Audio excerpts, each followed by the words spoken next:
The new intern at the company had been bumming rides home with me every single day. Since we lived in the same direction, I never said anything about it. Until one weekend, well past midnight, when I was dead asleep and my phone rang. Her voice came through like a command. "I'm at Encore Karaoke Lounge. Get over here and take me home." I sat up, irritated. "It's 2 in the morning. Don't you think calling me to come pick you up is a little presumptuous? I'm not your chauffeur." She let out a cold scoff, dripping with arrogance. "My cousin is the HR director at the company. Driving me around is a privilege for you. Do what you're told, or I'll have him fire you." Oh, so she still didn't know I was the boss. When I didn't respond, Maureen Fox let out a smug little hum. "Scared now? Then get moving, and pick me up a hot milk on the way. I want it the second I get in the car." I listened to her barking orders, and I laughed. Maureen had started a month ago. I'd just come back from inspecting the factory floor that day, still in my work coveralls, and ran into her in the elevator right after she'd passed her interview. She wrinkled her nose, gave me a once-over, and instinctively put distance between us. Everyone at the company kept a respectful distance when they saw me, so I didn't think much of it. The next day after work, though, I was about to drive home when Maureen walked right up to my car, pulled open the passenger door, and sat herself down. Her tone was pure entitlement. "You're one of the factory technicians, right? I saw you drive past Lakeview Residences yesterday. That's where I live. Drop me off on your way." I was stunned. I opened my mouth to say something, but she'd already buckled her seatbelt and was snapping at me with that cold impatience of hers. "Let's go already. I'm in a hurry." She pulled out her phone and started scrolling, not sparing me another glance. She was new. I let it slide. It was on the way, so I drove her. When we pulled up to Lakeview Residences, she didn't say thank you.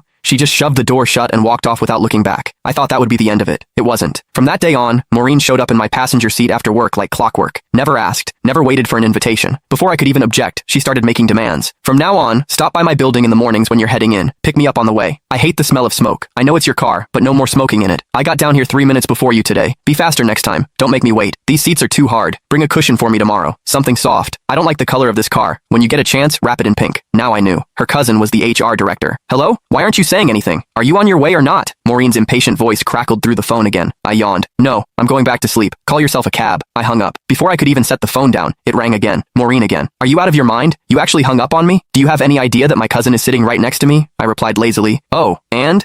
She let out a contemptuous scoff. "You don't even get it, do you? No wonder you're stuck doing grunt work at the bottom of the company. Let me spell it out for you. I brought my cousin and his whole family out tonight for karaoke and drinks, to thank him for getting me hired. If you had an ounce of sense, you'd get over here right now, settle the tab at Encore, then drive every single one of us home. Make a good impression on my cousin. Do a good enough job, and maybe I'll put in a nice word for you. One sentence from my cousin, and you'd be transferred out of the factory floor and into an office. Just like that. What a scheme. So she didn't just want a personal chauffeur, she wanted me to foot the bill too." I paused, then asked, testing the waters, "You're sure your cousin can get me promoted and reassigned with a single word?" But Maureen didn't hesitate for a second. "Obviously. Let me tell you something. Last month, some guy in the marketing department mouthed off to my cousin once. Just once. My cousin had him shipped off to the warehouse. The man had been with the company 6 years, and he didn't even dare make a peep about it. Gone. Just like that. So don't bite the hand that feeds you. My cousin's reach inside this company is beyond anything someone like you could imagine." I went quiet for 2 seconds. It hit me. Last month, there had been a solid veteran employee